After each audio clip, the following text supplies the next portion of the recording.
Pidato Presiden Prabowo Subianto di acara puncak peringatan Hari Koperasi Nasional ke-79 pada Minggu 12 Juli lalu kembali membuat warganet geleng-geleng kepala.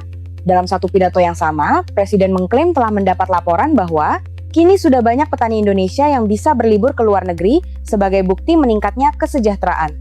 Tak berhenti di sana, Presiden juga melontarkan pernyataan yang langsung viral bahwa bagi siapa saja yang merasa masa depan Indonesia suram, dipersilakan untuk mencari negara lain karena tidak ada yang melarang. Dua pernyataan ini seketika memantik gelombang reaksi dari warganet yang mempertanyakan seberapa jauh laporan yang diterima Presiden mencerminkan kondisi nyata di lapangan. Mari kita simak. Yang merasa Indonesia suram, silakan kalau mau cari negara lain. Indonesia kaya, Indonesia akan bangkit, dan Indonesia akan mampu memperkuat semua kekuatan di Republik Indonesia ini. Yang ragu-ragu, silakan duduk di rumah aja. Yang merasa Indonesia suram, silakan kalau mau cari negara lain. Silakan, tidak ada yang melarang. Kalau di Indonesia, mohonlah, mari kita bersatu. Mari kita gotong royong. Mari kita kerjasama. Yang kuat, bantu yang lemah. Yang lemah, kerjasama yang baik. Insya Allah, kita akan bantu. Saya dapat laporan, sekarang sudah banyak petani yang libur ke luar negeri. Nggak apa-apa, libur boleh. Kapan lagi petani libur ke luar negeri?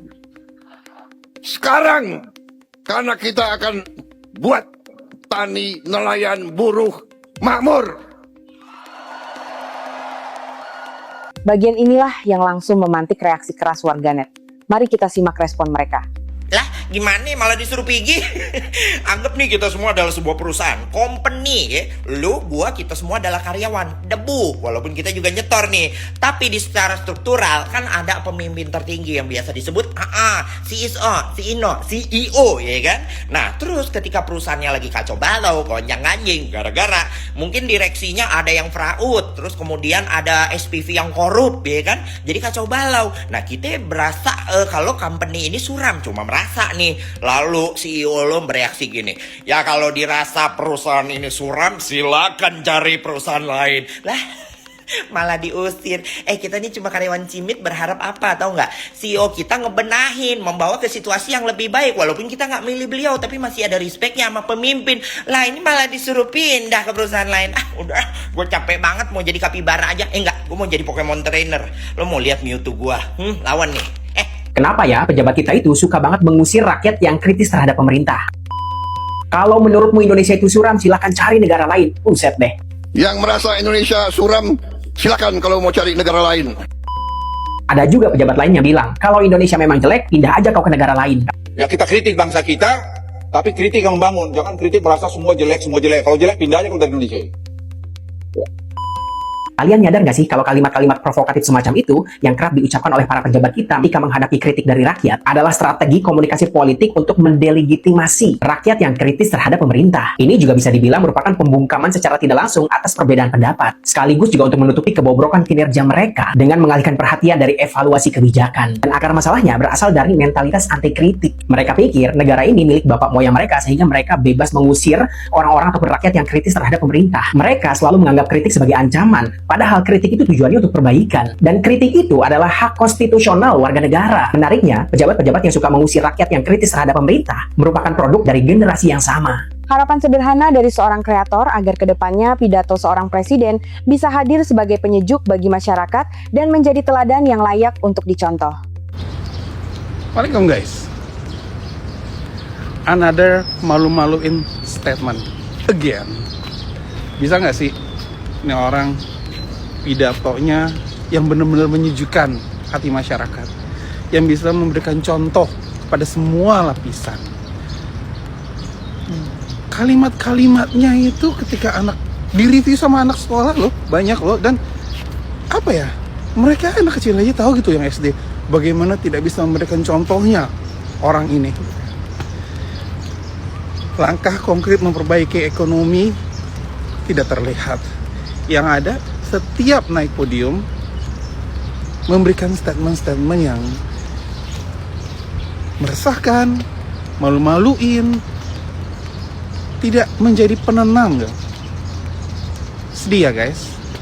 Seorang kreator menyoroti bahwa sulitnya Indonesia untuk bangkit bukan tanpa sebab, Menurutnya selama para pejabat masih sibuk memperkaya diri sendiri sementara rakyat terus membayar pajak, ditambah penegakan hukum yang masih jauh dari kata optimal, mimpi tentang Indonesia yang sejahtera akan sulit untuk benar-benar terwujud. Kaya dengan pajak, kaya dengan para koruptornya. Gimana mau bangkit? Sumber dayanya juga dikeruk hanya untuk memperkaya diri sendiri. Gimana akan kuat? Penegak hukumnya juga masih bisa disogok, masih doyan korupsi. Ya suram lah, lapangan kerjanya juga buat anak bangsa ini belum tersedia yang sesuai dengan ilmu mereka yang mereka dapatkan. Jadi mereka pilih kerja ke negara lain karena di negaranya belum bisa menyediakan lapangan pekerjaan yang sesuai dengan ilmu mereka yang dapatkan. Di sini kebanyakannya para pejabatnya bersatu dan gotong royong untuk mengeruk sumber dayanya doang buat diri mereka masing-masing. Di sini kebalikannya, yang lemah bantu yang kuat. Yang kuat menekan yang lemah dengan pajak-pajaknya yang makin banyak. Ada pula yang justru memberikan saran bagaimana seharusnya komunikasi publik seorang presiden disampaikan agar bisa menenangkan, bukan memancing kontroversi. Prabowo yang merasa Indonesia suram, silakan cari negara lain. Prabowo juga pernah bilang, yang bilang Indonesia gelap gimana cari gitulah. Sebenarnya siapa yang tahu penyakit Pak Prabowo? Kenapa selalu ngomong begitu? Kenapa Pak Prabowo tidak bilang, oh maafkan saya, Indonesia masih suram, saya akan bekerja lebih giat lagi bersama menteri-menteri saya. Harus kan gitu ya, biar menenangkan masyarakat. Mohon maaf kalau Indonesia masih gelap, saya usahakan Indonesia akan terang benderang. Harusnya kan gitu ya, bukan disuruh ini, disuruh itu namanya penyakit apa ya? Sebenarnya kan negara bukan punya dia doang kan ya? Dia pun digaji dari uang rakyat kan ya? Namanya penyakit apa ya begini ya? Kasih tahu dong, minta tolong. Kalau ada obatnya kasih tahu ke Pak Prabowo biar supaya minum obat, bener dah. Presiden kalian semua akhirnya pidato lagi. Presiden kita ya, presiden kita semua gitu ya. Ini harus sama-sama kita akui. Indonesia akan kuat, Indonesia. Ya gitulah ya. Untuk lebih jelasnya silahkan simak dulu video berikut ini. Indonesia kaya. Indonesia akan bangkit dan Indonesia akan mampu memperkuat semua kekuatan di Republik Indonesia ini. Yang ragu-ragu silakan duduk di rumah aja. Yang merasa Indonesia suram silakan kalau mau cari negara lain. Silakan, tidak ada yang melarang. Oke, stop. Jangan kelamaan atau kepanjangan supaya nggak tambah pusing. Masalahnya, Pak Presiden tahu nggak dengan adanya kasus Jampitsus yang korupsi 3 kasus sekaligus. Dia jadi tersangka 3 kasus besar sekaligus. Siapa yang nggak pesimis gitu? Di rumahnya ditemukan ratusan miliar uang. Itu yang ditemukan. Yang nggak ditemukan pasti lebih banyak. Rumahnya di Jakarta yang dijaga sama prajurit TNI pasti lebih banyak itu. Atau setidaknya kita curiga itu lebih banyak karena ya dijaga sama puluhan prajurit gitu. Ya karena kalau kosong nggak ada apa-apanya ngapain dijaga? Itu kan logika awamnya gitu ya. Jadi kalau tahu gitu ya, pertanyaannya kemudian kenapa pidato seperti itu? Ini kita nih kondisinya lagi babak belur. Kondisinya tuh bener-bener ya sedang pesimis sekali gitu. Mana bisa rakyat yang dirugikan selama ini, yang tidak menikmati kekayaan apa-apa di Republik ini, yang tidak ikut terlibat menikmati 74 kg emas yang ada itu gitu ya, hari ini mendapatkan satu pidato secara terbuka yang mempersilahkan untuk cari negara lain. Gimana? Yang bikin masalah koruptor, yang bikin masalah pejabat, yang maling Jampitsus gitu. Yang disuruh cari negara lain adalah rakyat jelata yang nggak menikmati apa-apa gitu. Yang kita kerja pagi sampai malam nggak kaya-kaya itu, yang kita tuh kerja sampai lembur-lembur, sampai sakit-sakit hanya demi bayar cicilan. Orang-orang seperti itu yang mau disuruh pergi dari negara ini, yang disuruh cari negara lain. Orang-orang yang sedang pesimis hari ini kan orang-orang yang seperti itu. Orang-orang mayoritas yang belum kaya ini gitu. Sedih sekali rasanya gitu. Orang yang sudah dibuat susah oleh negara ini, dibuat susah sama koruptor, dipersilahkan cari negara lain. Kenapa nggak koruptornya yang disuruh pergi gitu? Kenapa Jampitsus ini atau Febri ini yang nggak dipindahkan ke warga negaraannya gitu? Kenapa bukan dia sih yang diusir gitu? Kenapa rakyat yang pesimis ketika melihat Jampitsus atau orang yang punya jabatan penting di Kejaksaan Agung kemudian disalahkan dan dipersilahkan untuk cari negara lain? Kita ini salah apa? Maksudnya kita kan nggak ngapa-ngapain gitu. Seorang kreator merespons dengan nada sarkastik, membalik pernyataan presiden dengan melontarkan pertanyaan, bagaimana kalau kami yang buat negara lain saja, sebuah sindiran yang seakan menggambarkan betapa frustrasinya sebagian rakyat hingga membayangkan setiap daerah memisahkan diri dan berdiri sendiri sebagai negara. Oh gitu ya Pak Presiden. Gini aja Pak, kami nggak mau cari negara lain. Tapi bagaimana kalau seandainya kami bikin negara lain aja Pak? Terutama buat kami-kami yang di daerah. Misalnya Aceh jadi negara lain, Papua jadi negara lain, Maluku jadi negara lain, atau daerah-daerah lain yang mau jadi negara lain. Karena Pak, bagi kami di daerah, Indonesia suram sekarang ini adalah fakta. Jangankan bagi rakyat jelata, pemerintah daerah saja bisa merasakan dampak suramnya kondisi negara. Gara-gara anggaran untuk daerah, TKDD diefisiensi, untuk bayar gaji P3K saja mereka tidak bisa. Bagaimana mau mengatakan Indonesia baik-baik saja? Bagaimana mau mengatakan Indonesia akan bangkit dan berjaya? Prabowo, kalau merasa Indonesia suram, cari negara lain. Dasnya pindah dari negara ini. Kalau Bapak nggak bisa bikin Indonesia cerah, Bapak yang pindah sana ke Yordan. Seorang kreator mengingatkan bahwa jauh sebelum presiden menyuruh pergi, sudah banyak rakyat yang lebih dulu memilih meninggalkan keluarga demi jadi TKW di negara orang karena merasa hidupnya suram di negeri sendiri. Presiden Prabowo tekankan, yang merasa Indonesia suram silahkan cari negara lain. Ini pidato seorang presiden. Ya Allah, nggak kualitas banget Pak Presiden. Kalau memang rakyat Indonesia merasa Indonesia ini suram, ya udah gimana caranya Indonesia ini cerah? Itu tugas Bapak Presiden Prabowo. Begitu loh Pak. Pak, asal Bapak tahu, rakyat Indonesia yang menjadi TKW, TKI ke luar negeri itu karena merasa di Indonesia sudah suram, mereka tidak punya harapan, mereka tidak punya pekerjaan, mereka tidak punya masa depan. Akhirnya mereka apa? Pergi ke luar negeri, ke Malaysia, Singapura, Taiwan, Hong Kong, Thailand, Arab Saudi, Amerika, Jepang, Korea, di luar negeri yang lain tuh Pak. Karena apa? Di Indonesia mereka susah, nggak punya pilihan, nggak punya harapan, suram. Mereka mencoba ke luar negeri, meninggalkan keluarga, meninggalkan anak istri, orang tua. Demi apa? Demi sesuap nasi, demi pekerjaan, demi rezeki, demi uang. Kalau di Indonesia memang cerah, di Indonesia memang segalanya ada, cari uang gampang, masa depan bagus, mereka nggak akan jauh-jauh ke luar negeri Pak. Gitu loh Pak. Mereka ke luar negeri karena memang di sini mau kerja apa? Ya Allah, kalian aja lah yang komen ya, komen. Orang yang dulu pernah kabur, sekarang minta rakyatnya untuk kabur. Check it out. Ada yang mau kabur, kabur aja. Kok kabur aja ke sana. Mungkin ada yang mau kabur ke Yaman. Ya. Silakan. Mau kabur kemana? Mungkin kalian lupa, dulu ada orang yang pernah kabur dari negaranya ke Yordania, hampir stateless, tidak punya keluarga negaraan. Lalu dia diselamatkan oleh seorang perempuan bernama Megawati.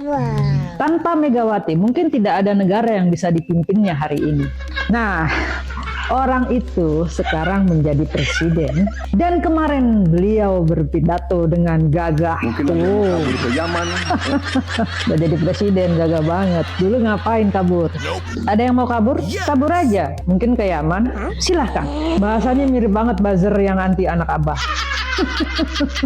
Emak tuh langsung mikir, tersentak, duduk sebentar. Presiden yang dulu diselamatkan dari stateless, alias orang yang tidak punya keluarga negaraan, sekarang menyuruh rakyatnya kabur. Seorang presiden yang anti kritik, reaksioner, dan terlalu sering nantangin rakyatnya. Dia lupa dia ngatur negara ini pakai uang rakyat, bukan pakai uang bapak moyangnya. Luar biasa, 5 bintang.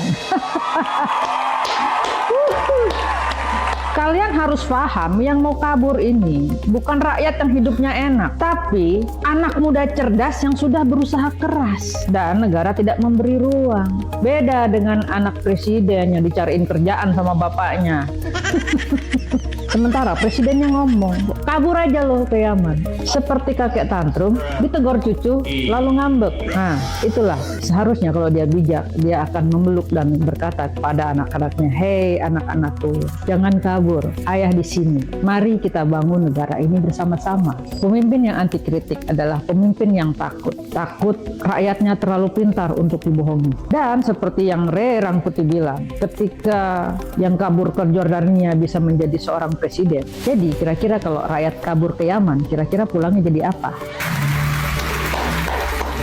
Pindah negara pun belum tentu bikin kaya, tapi setidaknya tidak perlu lagi setiap hari mendengar berita pejabat korupsi, begitu ungkap seorang kreator. Kalau pindah negara itu mudah, tinggal pindah aja, gak ribet, gak butuh biaya. Mungkin kemungkinan besar rakyat-rakyat di desa banyak yang pindah, Pak. Meskipun nanti katakan kami ini pindah negara dan kami hidupnya tetap miskin, nggak apa-apa. Tapi setidaknya kami tidak lagi mendengar Menteri A, Menteri B, Menteri C, pejabat A, pejabat B, pejabat C, Kepala A, Kepala B, Kepala C melakukan korupsi. Setidaknya kami tidak pernah mendengar itu. Sekalipun kami mendengar berita itu, koruptornya kalau nggak dihukum mati, tembak mati, ya dimiskinkan. Itu sudah membuat kami puas. Sedangkan di Indonesia, Pak Prabowo sendiri dulu yang bilang, sebelum Anda menjadi presiden, Anda bilang seperti ini, hei kau koruptor, hei para koruptor, kalau saya jadi presiden, mau kalian kabur ke ujung Antartika pun, akan aku kejar. Plekedek. Giliran sekarang, sudah jadi presiden, Anda pernah berbicara seperti ini. Yang merasa sudah korupsi, maling uang rakyat, kalau bisa segera dikembalikan. Mungkin masih bisa saya maafkan. Kemana? Dulu sebelum jadi presiden Anda tegas, berwibawa, seperti pahlawan, seakan-akan Anda menjadi pahlawan. Giliran sekarang, sudah jadi presiden. Kok Anda ngomongnya seperti itu? Pernyataan Presiden yang mempertanyakan apakah kata bajingan termasuk kata kasar atau tidak, bahkan disampaikan langsung kepada Menteri Pendidikan, pun ikut menjadi sorotan. Seorang kreator sampai merasa perlu menanyakan hal ini ke ChatGPT, karena menurutnya kata tersebut sangat tidak layak keluar dari mulut seorang negarawan dan dikhawatirkan akan ditiru oleh berbagai kalangan. Presiden boleh ngomong bajingan, boleh nggak, Pak? Boleh? Nggak. Aku nggak tanya kalian, aku tanya Menteri Pendidikan itu gimana, Pak? Boleh nggak? Ini kan tidak termasuk kasar kan, bajingan ya bajingan. Bajingan bahasa apa itu bajingan? Bahasa Betawi. Memang saya lahir di Betawi. Saya sangat memahami kekecewaan dan kemarahan Pak Prabowo Subianto terhadap kader-kader partai politik yang bisanya cuma merusak bangsa dan negara ini, termasuk juga kader partai Pak Prabowo itu sendiri. Meski demikian, masih banyak juga kader partai politik yang memiliki jiwa negarawan. Tetapi ketika Pak Presiden bertanya, apakah ketika Presiden melontarkan kata bajingan itu kasar atau tidak, dan kemudian Pak Presiden menyimpulkan ini tidak kasar karena Pak Presiden sendiri dilahirkan dari Betawi, kita tanya kepada ChatGPT karena ini kan era digital ya. ChatGPT lebih independen, tidak memihak kepada manapun dan tidak memandang suku, ras. Kita tanya gimana jawaban ChatGPT. Secara umum kata bajingan itu tergolong kata kasar atau makian, dan secara linguistik bajingan itu termasuk diksi yang bernilai peyoratif karena menghina dan ada bahasa kasar dengan makian. Dalam retorika politik, pejabat publik menggunakan kata-kata keras itu untuk menegaskan adanya kemarahan, tapi diksi ini tetap dipersepsikan sebagai bahasa yang kurang santun oleh sebagian masyarakat. Dan dalam etika komunikasi publik, seorang presiden atau kepala negara diharapkan tidak menggunakan bahasa yang kasar dan bisa menjaga martabat jabatan, karena setiap ucapan Pak Presiden itu adalah rujukan publik dan sebagai bentuk kebijakan. Saya khawatir bahasa bajingan ini diikuti oleh kader bangsa yang lain, juga anak-anak sekolahan mulai dari TK, SD, SMP dan seterusnya. Jadi saya tentu berharap Pak Presiden bisa menjaga etika dan estetika komunikasi di ruang publik, biarkanlah Pak kemarahan Bapak, kekecewaan Bapak terhadap kader partai politik itu disuarakan aja oleh Salim Doer, oleh Tommy Wibowo yang tidak terikat dengan jabatan di ruang publik, yang kemudian mereka bisa menyampaikan kekesalannya itu sebagai bentuk keresahan juga dari masyarakat yang lain. Yang merasa Indonesia suram, silahkan kalau mau mencari negara lain. Ucap Prabowo Subianto. Yang merasa Indonesia suram, silakan kalau mau cari negara lain. Kita akan mencoba melihat dari berbagai sudut pandang. Dari sudut polarisasi, kalimat seperti ini biasanya membelah masyarakat menjadi dua kelompok, yang dianggap optimis dan yang dianggap pesimis. Padahal kenyataannya jauh lebih kompleks. Banyak orang yang justru optimis terhadap Indonesia, tetapi tetap keras mengkritik pemerintah karena berharap ada perbaikan. Dari sudut komunikasi politik, kalimat tersebut sebagai retorika politik, bukan instruksi literal. Dari sudut sasaran, padahal orang yang menganggap situasi sedang sulit belum tentu pesimis terhadap masa depan Indonesia. Biasanya dipicu karena pengangguran sedang tinggi, harga kebutuhan pokok terasa berat, korupsi masih menjadi persoalan, pelayanan publik dinilai belum maksimal. Dengan demikian, efektivitas sebuah pesan seringkali ditentukan bukan hanya oleh maksud pembicara, tetapi juga oleh cara publik menerimanya. Ada pula yang menyayangkan mengapa Presiden tidak mencoba menjawab keresahan masyarakat yang merasa suram, mengapa tidak menyampaikan visi dan misi yang jelas, agar rakyat bisa merasa tenang dan yakin dengan arah negara ini ke depannya. Bapak Prabowo Subianto, ini pidato apa lagi sih Pak? Bapak bilang yang merasa Indonesia suram, silakan cari negara lain. Pak, Bapak kan sudah senior, seharusnya Bapak menjadi figur kebapaan bagi rakyat Indonesia. Kenapa nggak Bapak tenangin mereka yang merasa Indonesia itu suram? Bapak jelasin visi Bapak jelasin plan Bapak jelasin ketegasan Bapak. Dan mereka jadi yakin bahwa Indonesia itu bisa cerah. Lagi pula dengan seluruh berita yang ada akhir-akhir ini, bahkan ada kasus korupsi, 74 kg emas. Bapak berharap seluruh rakyat Indonesia cerah? Kan nggak bisa Pak. Lalu lagi-lagi Bapak ngomong kasar di forum resmi. Bapak bilang bajingan dan Bapak alibi. Itu nggak kasar karena itu bahasa Betawi. Pak, orang Betawi itu memang nyablak, tapi dia tahu tempat. Di forum resmi nggak pernah satupun saya dengar tokoh Betawi ngomong bajingan. Ayolah Pak, ubah gaya komunikasi Bapak. Bapak itu presiden, Bapak itu pemimpin, Bapak itu wajah dari negara Indonesia. Menurut kalian gimana guys? Jujur ya, di acara hari jadi koperasi atau apalah kemarin itu, Prabowo yappingnya parah banget. Saya dapat laporan sekarang sudah banyak petani yang libur ke luar negeri. Nggak apa-apa, libur boleh. Kapan lagi petani libur ke luar negeri? Sekarang, karena kita akan buat tani, nelayan, buruh makmur. Petani apa, Bejir? Petani apa? Coba petani sawit aja belum tentu. Kok ada laporan petani liburan ke luar negeri? Kok belakangan pidato lu tuh makin parah aja gitu ya? Kenapa sih lu? Stres lu ya? Dua kreator turut menyoroti betapa banyaknya warga negara Indonesia yang pada akhirnya memilih untuk melepas kewarganegaraan mereka.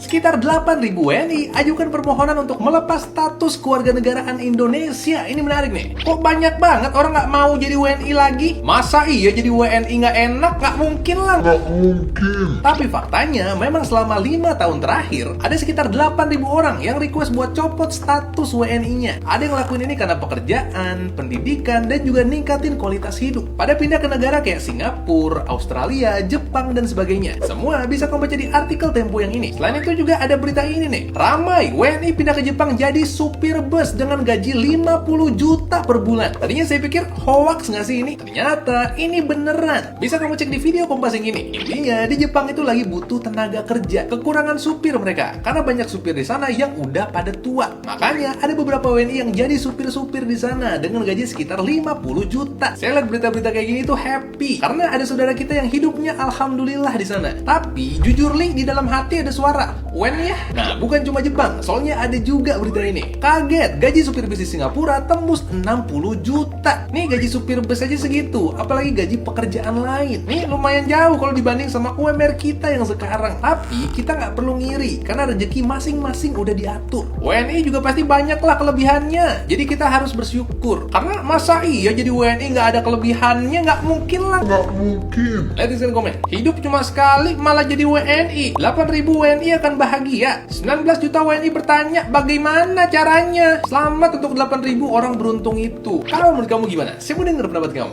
Yang merasa Indonesia suram, silahkan cari negara lain. Bukan kata saya, tapi kata dia nih. Bahwa koperasi adalah salah satu soko guru. Yang merasa Indonesia suram, silakan kalau mau cari negara lain. Saya akan lawan. Silakan. Pantas aja. Makin banyak WNI pindah ke luar negeri. Tahun lalu ada 150.000 orang. Bicaranya seperti itu sih Pak. Makanya warga negara Indonesia itu sudah tidak percaya lagi kepada pemerintahannya. Pada kabur dah. Aduh. Nah, bagaimana pendapat kalian? Silahkan tulis pendapat kalian di kolom komentar di bawah.